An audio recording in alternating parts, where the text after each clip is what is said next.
आजची जी रेसिपी आहे ती माझी खूप आवडती रेसिपी आहे आणि बनवायलाही अगदी सोपी आहे.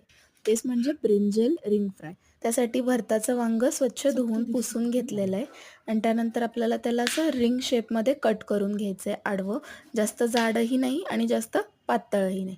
नंतर त्याला मिठाच्या पाण्यात थोडा वेळ ठेवून देऊयात. एका साईडला त्याचं मॅरिनेशन तयार करूया.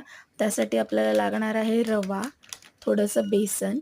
ठीक आहे, रवा आणि बेसन छान एका प्रपोर्शनमध्ये घेऊया आणि त्यामध्ये हळद ॲड करूया. त्यानंतर लाल तिखट ॲड करूया.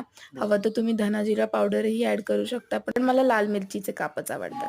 त्यानंतर थोडं मीठ घालूयात आणि सगळं मिश्रण छान एकजीव होईपर्यंत मिक्स करून घेऊया. त्यानंतर वांग्याचे जे काप केले होते त्याच्या दोन्ही बाजूनी हे छान आपल्याला लावून घ्यायचं आहे आणि तेल गरम करून तव्यावर सगळे पीसेस आपल्याला अशा प्रकारे फ्राय करायचे आहेत. एकदा उलटून एक 5 ते 10 मिनिटं त्यावर झाकण ठेवायचं आणि आपले फ्राईज रेडी.